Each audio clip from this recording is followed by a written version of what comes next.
లేదా ఈ మధ్యకాలంలో మనం చూస్తున్నాం జనాభా నియంత్రణ అనేది ప్రభుత్వం ప్రజలకి నూరిపోయటం వల్ల ఈ దేశ శ్రేయస్సుని కాంక్షించి దక్షిణ భారతదేశంలోని ప్రజలందరూ కూడా జనాభా నియంత్రణ కోసం కంకణబద్దులై ఆనాటి ప్రభుత్వం చెప్పిన లక్ష్యాన్ని ఆచరణలో పెడితే దాన్ని సాకుగా ఇవాళ డబుల్ ఇంజన్ మాట్లాడుతున్నటువంటి ఈ ఇద్దరు మోడీ గారు అమిత్ షా గారు వాళ్ళిద్దరూ చేస్తున్నటువంటి రాజకీయ ఏదైతే రూల్స్ పేరుతో లేదా జనాభా నిష్పత్తి పేరుతో లేదా జనాభా లెక్కల పేరుతో గడచిన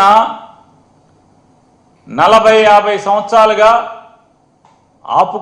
పాలకులు ఆపుకుంటూ ప్రజానాయకులు ఆపుకుంటూ వస్తున్నటువంటి నియోజకవర్గాల వర్గీకరణని లేదా నియోజకవర్గాల డీలిమిటేషన్ని ఎత్తుగడగా కేవలం ఉత్తర భారతదేశంలోని 2-3 రాష్ట్రాల ఓటుతో ప్రభుత్వాన్ని ఏర్పాటు చేసుకునేలాగా లేదా దక్షిణ భారతంతో సంబంధం లేకుండా దేశాన్ని ఏల్దామని చేస్తున్నటువంటి దుర్మార్గపు ఆలోచనల్ని నిలదీసేదానికి పల్నాడు ప్రజలు ఇచ్చినటువంటి నీ లోక్సభలో మైక్ని వాడుతున్నావా అంటే దానికోసం వాడడం,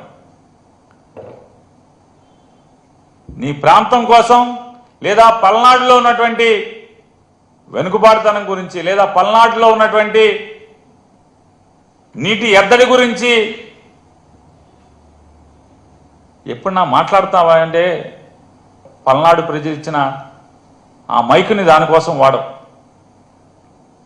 ఈ దేశం కోసం వాడవు, ఈ రాష్ట్రం కోసం వాడవు, దక్షిణ భారతదేశం కోసం వాడవు, మీ ప్రాంతం కోసం కూడా వాడే పని లేదు.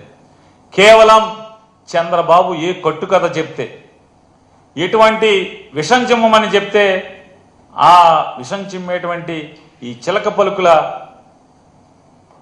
ప్రస్థానమే నిన్న లోక్సభలో లావు శ్రీకృష్ణదేవరాయలు గారు చేసినటువంటి ప్రసంగం. ఆయన చెప్తాడు వెంటనే ఆంధ్రప్రదేశ్లో జరిగిన లిక్కర్ స్కామ్ మీద ఈడీ విచారణ చేసేయాలి, ఆళ్ళెవరో రెడ్డిని ఈళ్ళెవరో రెడ్డిని అరెస్ట్ చేసేయాలని మాట్లాడతారు. నేను ఒక్కడే వారిని అడుగుతున్నాను, ఆంధ్రప్రదేశ్ రాష్ట్రంలో లిక్కర్ వ్యాపారం జరిగినప్పుడు లేదా 2019 నుంచి 24 దాకా తమరు పల్నాడు పార్లమెంట్ సభ్యులుగా ఉన్నప్పుడు మరి ఏం తప్పులు జరిగినాయని మీరు అనుకుంటున్నారు? తప్పులు జరిగితే మీరు ఒక పార్లమెంట్ సభ్యుడిగా మీరు ఎందుకు మాట్లాడలేదు, ఎందుకు నిలదీయలేదు?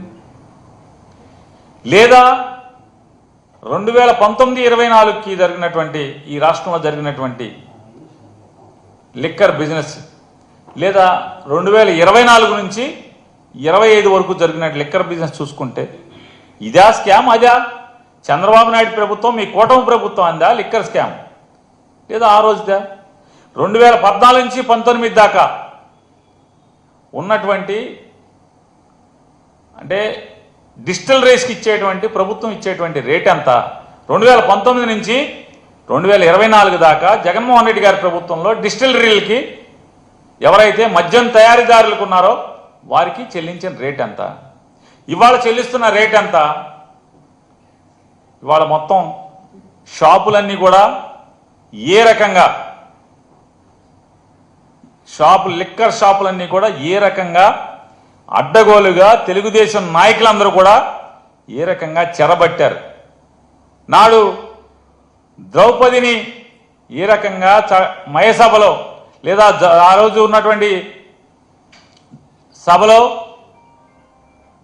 దుశ్శాసనుడు చెరబట్టినట్టుగా ఇవాళ లిక్కర్ వ్యాపారం మొత్తాన్ని తెలుగుదేశం పార్టీ శాసనసభ్యులు తెలుగుదేశం పార్టీ నాయకులు మొత్తం ఎవరికైతే షాపులు వచ్చినాయో లేదా ఎవరి దగ్గర బార్లు ఉన్నాయో వాళ్ళందరినీ దుర్మార్గంగా, దౌర్జన్యంగా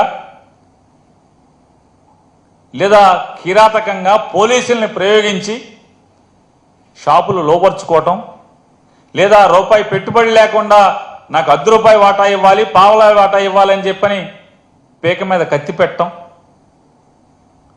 లేదా మీ ఇష్టారాజ్యంగా ఎంఆర్పి కంటే కూడా అత్యధికంగా మీరు అమ్ముకోండి, నాకు మాత్రం నెలకింతని లంచం ఇవ్వండి అని చెప్పని లంచాలు దండుకుంటున్నటువంటి కింద నియోజకవర్గ స్థాయి తెలుగుదేశం పార్టీ శాసనసభ్యుల దగ్గర నుంచి ఈ రాష్ట్ర ముఖ్యమంత్రి కానీ లేదా ఆయన కుమారుడు కానీ వీళ్ళందరూ దండుకుంటున్నటువంటి ఇదా లిక్కర్ స్కామ్ అంటే? ఏది స్కాము? ఆఖరికి గీత కార్మికుల పేరుతో కూడా అడ్డం పెట్టి లేదా వారికి షాపులు వస్తే వారిని పోలీసులతోనో రౌడీలతోనో బెదిరించి ఆ షాపులను కూడా బలవంతంగా గుంజుకుని వ్యాపారాలని దోచుకుంటున్నటువంటి ఇదా స్కామ్, లిక్కర్ స్కామ్? ఈ స్కాములు కనపడవు మనకి. ఏమీ జరగకపోయినా కూడా అప్పుడు స్కామ్ అని చెప్పని కట్టుకథలు చెప్పాలి.